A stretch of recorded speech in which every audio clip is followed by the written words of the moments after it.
प्रथम गणनिहारिका रत्न श्री 105 विजयमती माता जी की, जैन धर्म की जिनवानी माता की जय।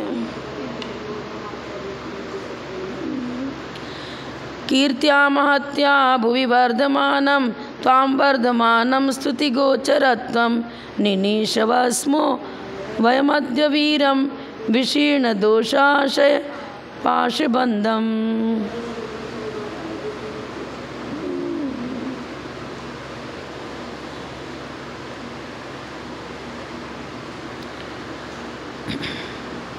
कल सप्तभंगी न्याय के द्वारा उन्होंने अवक्तव्य, सर्वथा अवक्तव्य का खंडन किया और ये बताया कि पदार्थ किसी अपेक्षा से वक्तव्य है, किसी अपेक्षा से अवक्तव्य है। तो उन्होंने मतलब सत्य और मृषा इस पॉइंट को लेकर के सप्तभंगी बनाया था और सत्यानृत पहला भंग बताया, दूसरा अनृतानृत। जैसे यहाँ सप्तभंगी न्याय उन्होंने सर्वथा अवक्तव्य खंडन के लिए किया, अब आगे बता रहे हैं कि जो सर्वथा वस्तु को सतरूप ही मानते हैं, है मात्र अस्थि को मान रहे हैं, नास्ति को मान ही नहीं रहे हैं, तो सत्ताद्वैतवाद कहते हैं इनको। अद्वैत माने और दूसरा नहीं मानना, सत्ताद्वैत। अब दूसरा कहता है नहीं, असत माने अभाव, सर्वथा अभाव। अपन आलापति में पढ़े थे ना, सर्वथा सत भी नहीं, सर्वथा असत भी नहीं, अपेक्षा से है सब कुछ। स्वभाव के प्रकरण बताया था, शायद अस्थि शायद नास्ति करके, वही यहाँ चलेगा भी। तो सर्वथा अभाव रूप भी नहीं है, सर्वथा सतरूप भी नहीं, दोनों को निरपेक्ष कर कथन करो तो भी नहीं है, दोनों को सर्वथा एक रूप मानो तो भी नहीं है। मतलब स्यादवाद और अनेकांत के बिना तत्व की व्यवस्था बन ही नहीं सकती है, सीधा सीधे।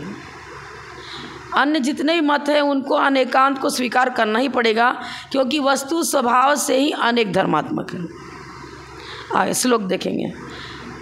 न सच्च न दृष्टमेक महात्मांतरम सर्वनिषेधगम्यम।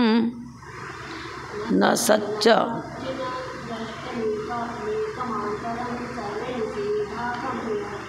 दृष्टम विमिश्रम तदुपाधिभेदात् स्वप्ने भी नहीं तदृशे परेशान।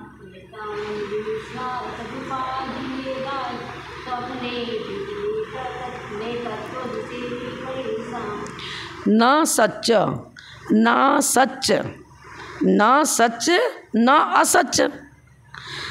इसका संधि विच्छेद करें तो सत प्लस च, तवर को चवर्ग हो गया ना, तो सत प्लस च, सत माने है, और न असत च, असत माने नहीं है, अभाव।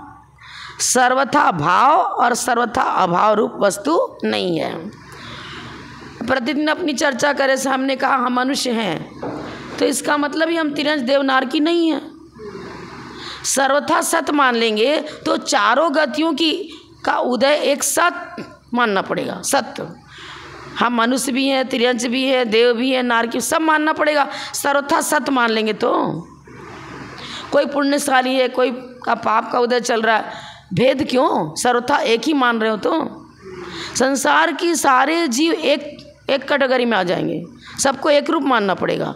ये अरहंत, ये सिद्ध, ये संसारी, ये मुक्त, ये एक इंद्रिय, ये दो इंद्रिय, कोई भी चर्चा बनेगी ही नहीं। सर्वथा सत मानने पर, सर्वथा सत मानने पर एक रूपता आ जाती है ना, एक रूपता आ जाएगी। हाँ, सर्वथा सत माने संसारी जीवों में अरहंतपना और सिद्धपना दोनों मौजूद है, फिर तो माने क्वालिटी भेद क्वांटिटी भेद कुछ भी नहीं बनेगा, एक रूपता है। सत्य माने है मात्र को स्वीकार करो। हम क्या हैं वही बोलेगा, क्या नहीं है इसको मान ही नहीं रहा। मतलब नहीं पक्ष के भी से, नास्ति पक्ष से भी अस्थि और अस्थि पक्ष से भी अस्थि। इसका मतलब ये हो गया ना, नास्ति को स्वीकार ही नहीं कर रहा है। हाँ, नास्ति को स्वीकार ही नहीं कर रहा है ना। पर नास्ति के बिना अस्थि नहीं, अस्थि के बिना नास्ति नहीं। No positive without negative, no negative without positive. अभी दिन है, इसका मतलब रात नहीं है। क्या दिन और रात दोनों एक साथ स्वीकार करेंगे? क्या एक ही समय में? बनेगा ही नहीं। अंधकार प्रकाश दोनों एक समय पे, दो पर्याय जो विरोधी हैं वो एक साथ बन ही नहीं सकती। तो आपको अपेक्षाकृत सत भी स्वीकार करना पड़ेगा, अपेक्षाकृत असत भी स्वीकार करना पड़ेगा। और सत और असत दोनों एक ही समय में रहने वाले वस्तु के सहवर्ती धर्म हैं। स्वचतुष्टय से अस्ति और पर चतुष्टय से नास्ति। स्वचतुष्टय पर चतुष्टय दोनों की अपेक्षा लगा करके एक साथ एक ही वस्तु में अस्ति और नास्ति दोनों घटित होता है। अब ये क्या बता रहा है आचार्य, बता रहे हैं, उसका उत्तर ही दे रहे हैं। न सत्य च तत्व न तो सत्ता अद्वैत रूप है। सत्ता अद्वैत, अद्वैत माने दूसरा नहीं मानना, मात्र सत्ता अस्ति, सत्ता मात्र को स्वीकार कर रहा है। न असत, अब कोई कहे कि हम ठीक है सत्य नहीं मान, सर्वथा असत मान लो, तो नहीं, सर्वथा अभाव रूप भी वस्तु नहीं और सर्वथा सद्भाव रूप भी वस्तु नहीं है। सर्व निषेध गम्यम, सभी धर्मों का निषेधभूत मान लो तो भी गलत है। अस्ति को भी स्वीकार नहीं करना, नास्ति को भी स्वीकार नहीं करना, फिर क्या स्वीकार कर रहे हो? धर्म के बिना धर्मी का अस्तित्व बनेगा क्या? नहीं बनेगा। सर्व निषेध गम्यम, सभी धर्मों का निषेध भी नहीं बनेगा। एक आत्मांतर रूपम देखा गया है। अब जो आपने बताया उससे भिन्न मत, आत्मांतर, अपना अपना सबने विषय प्रस्तुत किया, आत्म शब्द से अपना अपना विषय प्रस्तुत किया। अंतर्भूत माने एक अलग से आपको स्याद्वाद और अनेकांत विधि को स्वीकार करना ही पड़ेगा। उपाधि के भेद से, उपाधि क्या हो गया? पर्यायार्थिक नय का विषय। तद उपाधि भेदात, विशेष विशेषण जिसको बोलते हैं ना, लाल पुष्प, तो लाल विशेषण उसकी उपाधि हो गई और पुष्प हुआ विशेष्य। तो जिस भी साध्य की चर्चा करेंगे उसके साथ साध्य को सिद्ध करने के लिए साधन की आवश्यकता होगी। लक्षण, विशेष विशेषण, जीव का लक्षण माने स्वरूप क्या हो गया? चेतना, चेतना उसका विशेषण हुआ और जीव हो गया विशेष्य। तो हेतु मतलब साधन और साध्य दोनों को लेना पड़ेगा ना। उपाधि के भेद से विमिश्रम, विमिश्र रूप देखा जाता है। विमिश्र का मतलब दोनों रूपता। सप्तभंगी न्याय बताए थे ना, पहला अस्ति, पर उसमें हम सात लगा रहे हैं ना, ये स्यात नहीं लगाता है, कथनचित नहीं लगाता है। हम तो स्वचतुष्टय की अपेक्षा से अस्ति, पहला भंग अस्ति, पर चतुष्टय की अपेक्षा से नास्ति, और स्वचतुष्टय पर चतुष्टय दोनों को विमिश्र किया। क्रमार्पित रूप में माने अर्पित करेंगे, विवक्षा का विषय बनाएंगे, तो स्वचतुष्टय की चर्चा से अस्ति हो गया और पर चतुष्टय की अपेक्षा नास्ति हो गया। और अस्ति नास्ति दोनों ही धर्म वस्तु में मौजूद हैं, एक साथ मौजूद हैं, एक ही समय मौजूद हैं। जिस समय हम कह रहे हैं यहाँ प्रकाश है, उसी समय हमको ये स्वीकार करना पड़ेगा कि अंधकार नहीं है, करना पड़ेगा। दोनों है ना, अस्ति नास्ति। और फिर क्या बताएंगे? अब अवक्तव्य को, चौथा अवक्तव्य ले लेंगे, क्योंकि सभी धर्मों का एक साथ प्रतिपादन नहीं हो सकता। अब ये क्या बता रहा है? सर्वथा सत, सर्वथा असत, सर्वथा शून्य, तो कुछ भी नहीं बनेगा। अवक्तव्य बनेगा तो उसमें भी स्यात लगाना पड़ेगा, कथनचित अवक्तव्य। सर्वथा अवक्तव्य भी नहीं बनेगा, सर्वथा अस्ति भी नहीं बनेगा, सर्वथा नास्ति भी नहीं बनेगा, और दोनों धर्मों को पृथक पृथक बिल्कुल स्वीकार करो तो वो भी नहीं बनेगा। सापेक्ष नय को स्वीकार करो, सब बन जाएगा। मतलब जैन धर्म के अनुसार स्याद्वाद अनेकांत की अपेक्षा से। तत्व न तो सत्ता द्वैत रूप है, अद्वैत लगा दिया मतलब सर्वथा सत्य, न असत, सर्वथा अभाव रूप भी नहीं है। सर्व निषेध गम्य, न सर्व निषेध गम्यम, न लगाएगा ना, न माने नहीं, सभी का निषेध कर दो, न सत न असत, अरे दोनों नहीं है तो फिर दोनों ही नहीं है तो धर्म के बिना धर्मी का कथन कहाँ से होगा? हम जीव द्रव्य की विवक्षा दे रहे हैं तो जीव द्रव्य की पहचान के लिए कोई ना कोई धर्म तो स्वीकार करेंगे ना, और धर्म के बिना धर्मी की चर्चा ही नहीं होगी। इसलिए तुम कहो कि सत असत दोनों का निषेध रूप वस्तु है तो सर्वथा वो भी नहीं बनेगा। एक आत्मांतर रूप दृष्टम देखा गया है। वस्तु का स्वरूप आप एकांतवादियों से भिन्न रूप में देखा जाता है। क्यों भिन्न रूप देखा जाता है? मतलब वस्तु अनेक धर्मात्मक है। तद उपाधि भेदात, उस वस्तु तत्व को समझने के लिए क्या करना पड़ेगा? विशेष विशेषण भाव।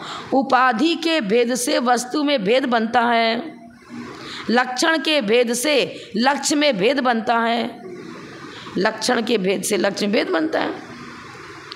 त्वद ऋषे, हे भगवान ऋषि, आप ऋषि शब्द यहाँ जिनेन्द्र भगवान के लिए लिया है और तद शब्द जिनेन्द्र भगवान का विशेषण है।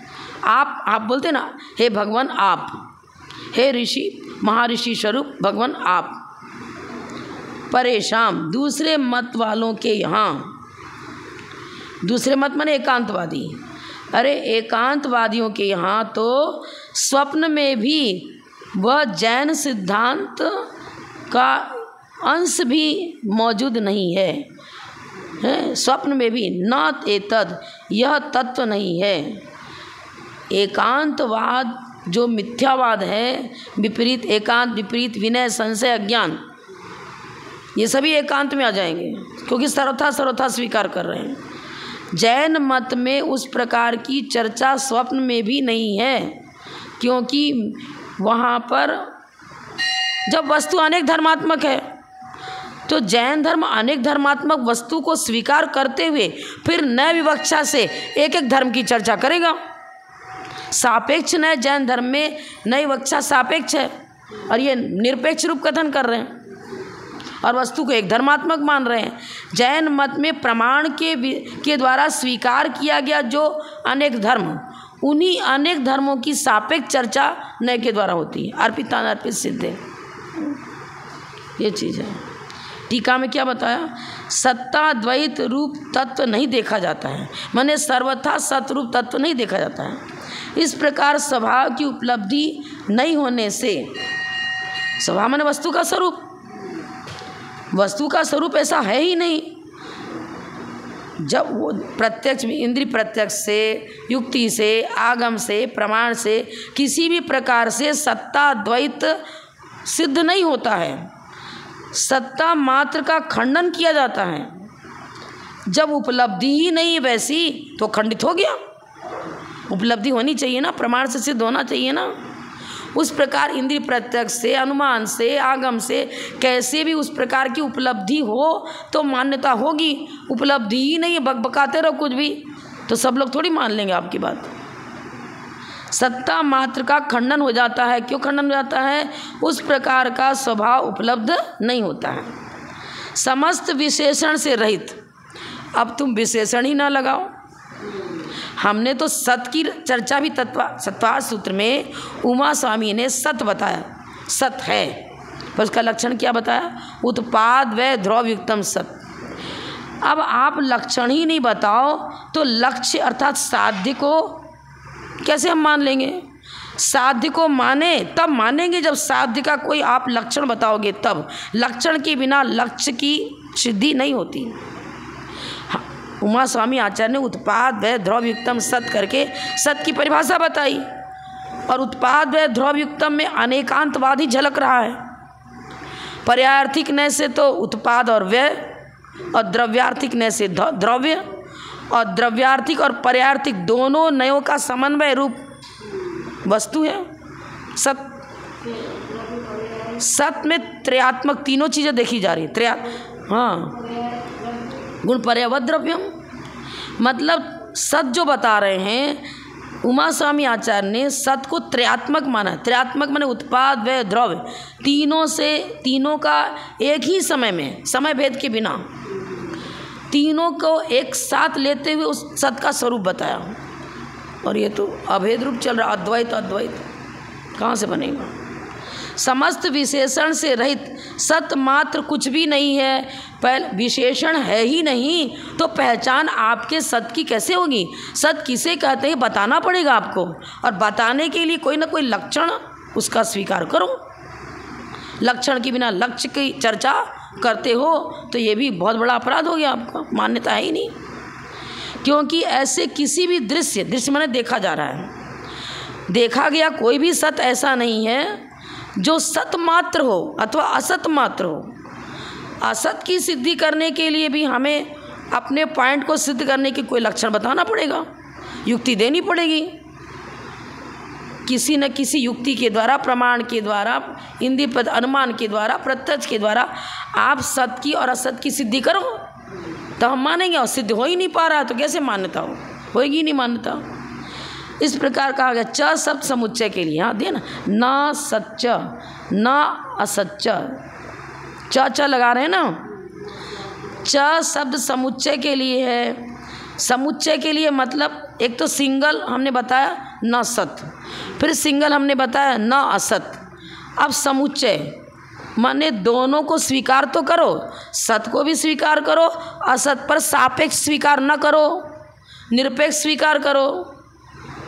निरपेक्ष माने बिल्कुल अलग अलग। जैसे सामान्य और विशेष गुण को नैयिक वैशेषिक स्वीकार तो करते हैं, लेकिन प्रदेश भेद पूर्वक स्वीकार करते हैं। प्रदेश भेद पूर्वक माने बिल्कुल अलग अलग। ये पुस्तक एक अलग चीज़ है, ये पुस्तक बिल्कुल अलग है, टेबल बिल्कुल अलग है। सर्वथा माने अलग। ज्ञान गुण जीव से सर्वथा अलग है क्या? प्रदेश भेद नहीं है ना। तो जीव एक सामान्य द्रव पक्ष हो गया और उसके अंदर माने सारे गुण धर्म विशेष हो गए। पर विशेष और सामान्य में प्रदेश भेद नहीं है। वस्तु सामान्य विशेषात्मक है। सामान्य में हमने द्रव्यार्थिक नय के विषय ग्रहण किया। अब अवान्तर सत्ता की अपेक्षा से हमने जीव द्रव की चर्चा करी, पर अब जीव द्रव का लक्षण बताना पड़ेगा। हाँ, उसमें उपयोग हो जीव लक्षण, फिर उपयोग की पर्याय नाना प्रकार की बन जाए गुणस्थान मारणाओं की अपेक्षा से।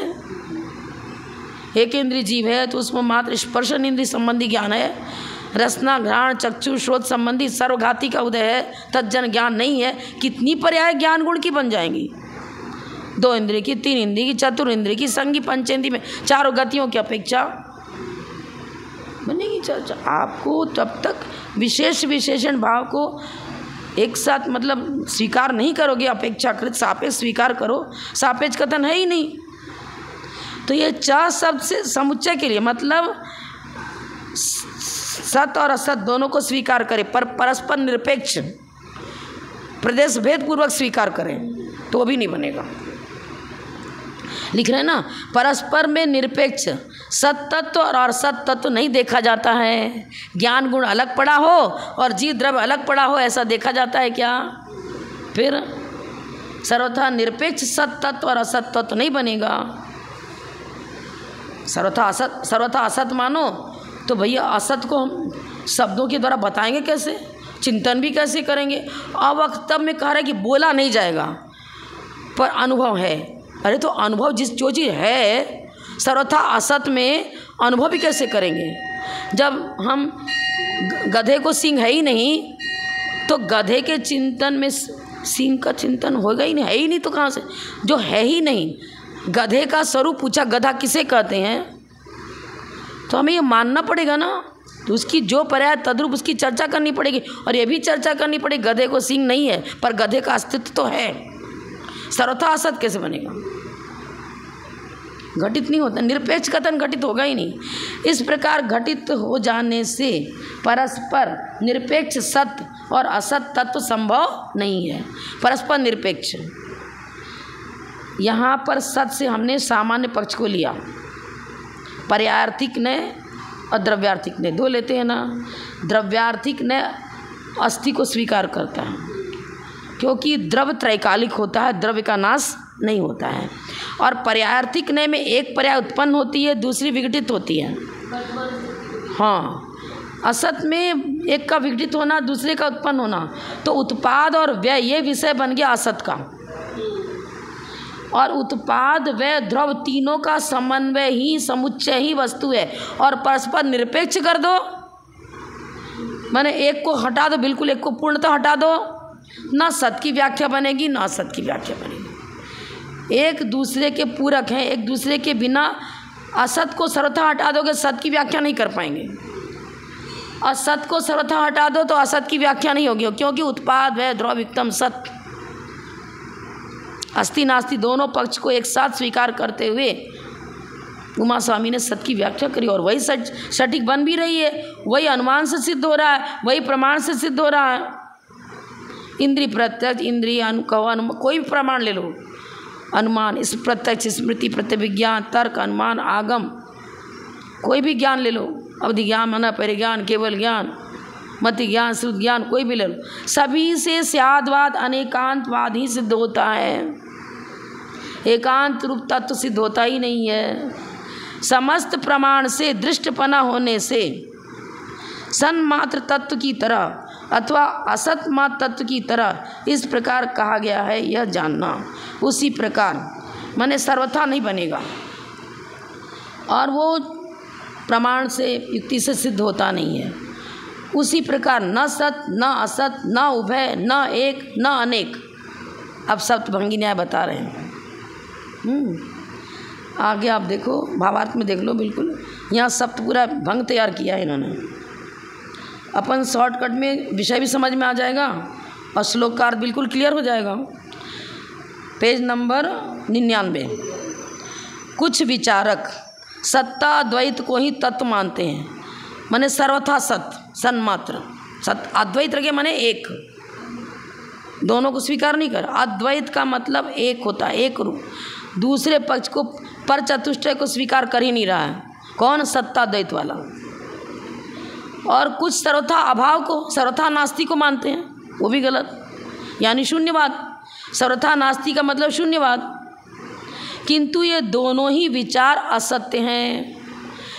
असत्य है माने प्रमाण से, युक्ति से सिद्ध नहीं होते, मिथ्या हैं। क्योंकि कोई भी सत्य हो उसमें किसी दृष्टि से सत्य है और किसी दृष्टि से असत्य है। दृष्टिकोण, किस दृष्टिकोण से सत्यपना घटित होगा और किस दृष्टिकोण से असत्यपना सिद्ध होगा। और सत्य असत्य दोनों एक ही वस्तु में एक साथ घटित होगा। स्वचतुष्टय से अस्ति और पर चतुष्टय से नास्ति। पर निरपेक्ष कहो तो सत्य असत्य दोनों ही सिद्ध नहीं होता है, क्योंकि सर्वथा सत्य और सर्वथा असत रूप कोई वस्तु देखी ही नहीं जाती है। आगे बता रहे ना, वस्तु अपने द्रव्य, अपना अपना लगा रहे, मतलब स्व, स्वद्रव्य, स्वचेत, स्वकाल, स्वभाव, इसकी अपेक्षा से अस्ति। और पर द्रव्य, पर क्षेत्र, पर काल, पर भाव से नास्ति।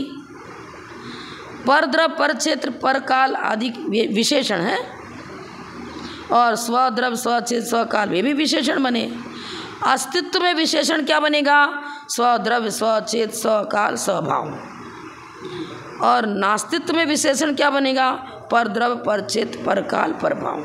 स्वचतुष्टय और पर चतुष्टय। स्वचतुष्टय की अपेक्षा से स्यात् सत, स्यात् लगा रहे हैं, सर्वथा नहीं बता रहे हैं, कथनचित, कथनचित सतरूप है। और पर चतुष्टय की अपेक्षा कथनचित असत रूप है। अब पहला दूसरा भंग हो गया। तीसरे भंग में क्या बताया था? अस्ति नास्ति दोनों बताया था ना। अब उभय बता, उभय रूप है, उभय कहो चाहे अस्ति नास्ति कहो, दोनों कहो। माने स्वचतुष्टय और पर चतुष्टय दोनों को एक साथ तीसरे भंग में रखा, अर्थात दोनों में प्रदेश भेद नहीं है। वस्तु के धर्म की चर्चा करोगे तो विपक्षात व्यावृत्ति बताना ही पड़ेगा। हम जीव हैं, इसका मतलब हम पुद्गल, धर्म, अधर्म, आकाश, काल, ये द्रव्य, इसमें चेतना नहीं पाई जाती, ये जीव से भिन्न द्रव्य हैं। माने विपक्षात व्यावृत्ति के बिना स्वपक्ष का मंडन नहीं हो सकता। पर पक्ष का खंडन करो, स्वमत का मंडन करो, तो विपक्षात व्यावृत्ति को स्वीकार करना ही पड़ेगा। किसी भी चीज़ की चर्चा करो, आप मान लो लौकिक चर्चा भी कर रहे हो कि ये मेरा पुत्र है, किसी ने कहा, तो आपकी अपेक्षा से पुत्रत्व ही सिद्ध होगा। सभी की अपेक्षा से पुत्रत्व सिद्ध नहीं होगा। आपका ही पुत्र है पर पड़ोसी का पुत्र नहीं है। अगर कौन ही मान लो, अरे कैसे मान लो, फिर दे दो उसका पुत्र, मेरा पुत्र करके, अरे उसको बना अपने घर में रखते हो, पालन पोषण किया आपने, बड़ा किया, वो पिता किससे जन्मा, किस माता पिता से जन्मा है, एग्जैक्ट स्वीकार तो करना ही पड़ेगा ना। भले ही दूसरे गोद में दे दो, ले जाए, मान लो, लेकिन जन्मदाता तो वही माता पिता माने जाएंगे, पुत्रत्व वहीं घटित होगा। इसलिए लोक व्यवहार हो चाहे मतलब कैसा भी धार्मिक आध्यात्मिक चित्रण करो, लौकिक चित्रण करो, कैसा भी कथन करो, आपको दोनों को सापेक्ष स्वीकार करना पड़ेगा। तो उभय मतलब अस्ति और नास्ति दोनों को सापेक्ष रूप में स्वीकार किया। अस्ति नास्ति को लिए, नास्ति अस्ति को लिए, उभय उभय धर्मात्मक, दोनों उभय धर्मात्मक वस्तु है। लेकिन जब कथन करेंगे तो क्या बता रहे हैं? स्वपर चतुष्टय द्वय के क्रमार्पण की अपेक्षा, अर्पण माने विवक्षा का विषय, क्रमार्पण, अर्पण करोगे तो क्रम से अर्पण होगा, माने कथन क्रम से होगा। पर स्वचतुष्टय और पर चतुष्टय ये अस्ति नास्ति दोनों ही धर्म एक साथ एक ही समय उस वस्तु में मौजूद हैं, मौजूद तो हैं, पर कथन करते समय क्या बता रहे हैं? क्रमार्पण की अपेक्षा दोनों को स्वीकार करो। अब अवाच्य अवक्तव्य को भी क्रमार्पण से स्वीकार करना पड़ेगा। सबसे पहले चौथे में अवक्तव्य रखा तो वहाँ स्यात् लगा दिया ना, स्याद् अवाच्य। सभी धर्मों का कथन एक साथ नहीं हो सकता है, क्योंकि वचनों में वो शक्ति नहीं है कि उन सभी धर्मों का एक साथ प्रतिपादन हो सके, इसलिए स्याद् अवक्तव्य। अब क्या बताएंगे? स्वपर चतुष्टय के सार्पण की अपेक्षा। अब चौथे में बता दिए ना, चौथे में बताया एक साथ अर्पण नहीं कर सकते, इसलिए स्याद् अवक्तव्य। पांचवें में अस्ति के साथ अवक्तव्य, छठे में नास्ति के साथ अवक्तव्य, और सातवें में अस्ति नास्ति दोनों के साथ अवक्तव्य। अब स्याद् भेद विवक्षा आ गई, भेद विवक्षा पूर्वक कथन कर रहे ना, स्वचतुष्टय के साथ अवक्तव्य लगाया तो क्या हो गया? स्याद् सदवाच्यम, सद अवाच्यम, सद माने है, अस्ति के साथ अवाच्य, पर अस्ति के साथ अवाच्य स्यात् लगा दिया ना, स्याद् अस्ति अवाच्य। ये कैसे बना? स्वचतुष्टय की अपेक्षा। और फिर अवाच्य क्यों लगा दिया? अरे इसलिए कि सभी धर्मों का एक साथ कथन नहीं हो सकता। अस्ति अवाच्य की व्याख्या क्या हुई? अस्ति स्वचतुष्टय की अपेक्षा से है और अवाच्य किस अपेक्षा से है? बहुत सारे धर्म हैं प्रत्येक वस्तु के अंदर, पर उन सभी का कथन एक साथ नहीं हो सकता। नास्ति अवक्तव्य पर चतुष्टय की अपेक्षा से नास्ति की व्याख्या हो गई, पर नास्ति के साथ अवक्तव्य क्यों लगाया? इसलिए लगाया कि सभी धर्मों का एक साथ कथन नहीं हो सकता, तो हो गया नास्ति अवक्तव्य। अस्ति नास्ति अवक्तव्य, अरे अस्ति स्वचतुष्टय की अपेक्षा, नास्ति पर चतुष्टय की अपेक्षा, फिर दोनों की व्याख्या हो गई। अब अवक्तव्य क्यों लगा दिया? अरे अस्ति नास्ति में भी तो भेद प्रभेद नहीं प्रभेद बहुत सारा बनेगा ना। हमने जीव के अंदर ज्ञान गुण ठहराया, फिर ज्ञान गुण की कितनी पर्याय हो गई? एक मति ज्ञान की 336 भेद बता दिए, भेद बनेगा ना। तो सारे धर्मों की एक साथ चर्चा नहीं हो सकती। तो ये सप्तभंगी न्याय के द्वारा अनेकांत की सिद्धि की और एकांत का खंडन हुआ। क्या खंडन किया उन्होंने? श्लोक निकाल लीजिए। न सच न सत न असत, फिर दोनों को मिश्र करो, सत असत दोनों को मिश्र रूप में भी निरपेक्ष स्वीकार करो तो वो भी नहीं बने। क्यों नहीं बनेगा? न दृष्टम, ऐसा वस्तु तत्व एक भी देखा नहीं जाता है। आत्मांतरम और भिन्न, आत्मांतर माने बिल्कुल भिन्न, दोनों को तुम स्वीकार कर रहे हो लेकिन भिन्न भिन्न स्वीकार कर रहे हो। उन दोनों को धर्म, किसी वस्तु का धर्म बताओ। अस्ति भी वस्तु का धर्म है, एक ही वस्तु, विवक्षित कोई भी वस्तु ले लो, मानो जीव द्रव्य लिया तो जीव द्रव्य का धर्म अस्ति भी है और नास्ति भी है। आत्मांतर दोनों सर्वथा भिन्न भिन्न नहीं देखे जाते हैं। सर्वथा भिन्न सत और सर्वथा भिन्न असत, माने एकांत रूप से सत को और एकांत रूप से असत को कहो तो आत्मांतर माने भिन्न, प्रदेश भेद पूर्वक।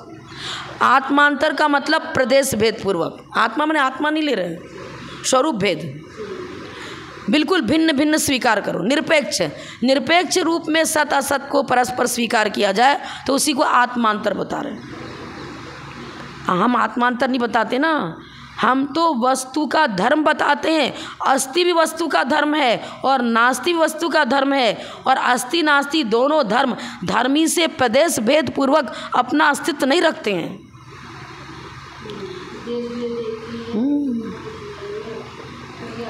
अगर प्रदेश भेद पूर्वक अस्तित्व मान लेंगे ना, तो पुद्गल में जो वर्ण गंध रस स्पर्श पाया जाता है, जीव में गति हेतुत्व पाया जाता है, अरे धर्म द्रव्य में गति हेतुत्व पाया जाता है, ये सारे धर्मों का समावेश और सारे धर्मों का असमावेश अलग ही, बिल्कुल मतलब एक वस्तु व्यवस्था बन ही नहीं पाएगी किसी हालत में। न आत्मांतरम, एकांत में आत्मांतरम माने बिल्कुल पृथक पृथक, प्रदेश भेद पूर्वक दोनों को स्वीकार करो तो वो भी नहीं बनेगा। सर्व निषेध गम्यम, सर्व का निषेध कर दो तो गम्य कैसे बनेगा? न गम्यम।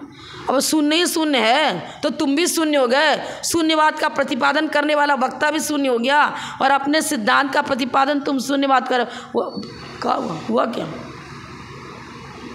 शून्यवाद वाक्य रचना कर, मैं शून्यवादी हूँ, तो मैं बोल रहे और मैं शून्यवादी भी बोल रहा हूँ, अपना अस्तित्व दिखा तो दिया। अब तुम्हारा शून्यवाद तो स्ववचन बाधित हो गया, स्ववचन से बाधित हो गया ना। कोई पॉइंट रख रहे हो, जो पॉइंट रख रहे हो उसका अस्तित्व तो मानना पड़ेगा ना, और वक्ता जो बोलने वाला उसका अस्तित्व मानना पड़ेगा। सर्वथा शून्य कहाँ से हो गया? न दृष्टम दृष्टम विमिश्रम तदुपाधि भेदात।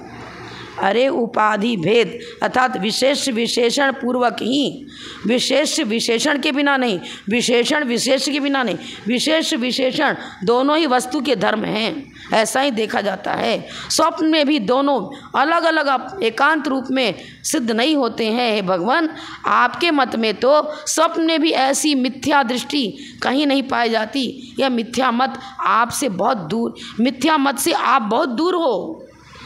स्वप्न में भी वो मिथ्या मत जैन धर्म के अंदर कहीं भी किसी ग्रंथ में किसी पृष्ठ में नहीं पाया जाता।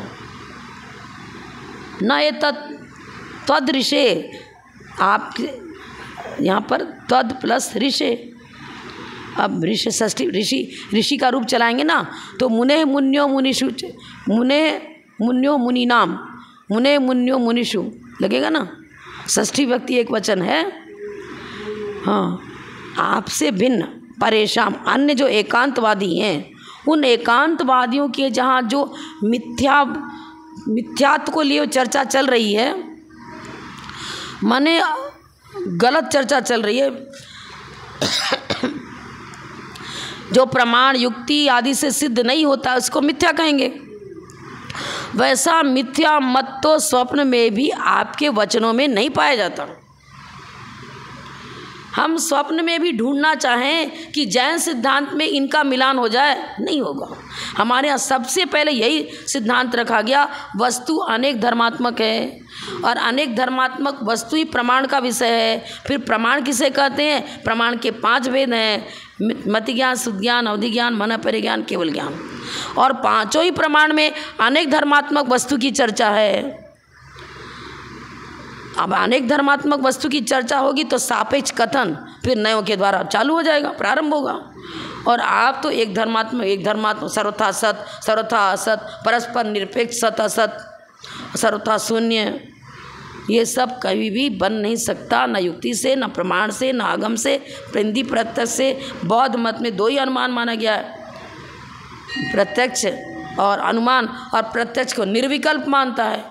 अरे निर्विकल्प माने भेद है ही नहीं, एक नीला, हरा, पीला, अनेक प्रकार का अलग अलग कलर वाली वस्तु रखी है। अब नीले को नीला ही कहना पड़ेगा, पीले को पीला ही कहना पड़ेगा ना, पर्याय दृष्टि से, व्यंजन पर्याय जो इसमें वर्ण है।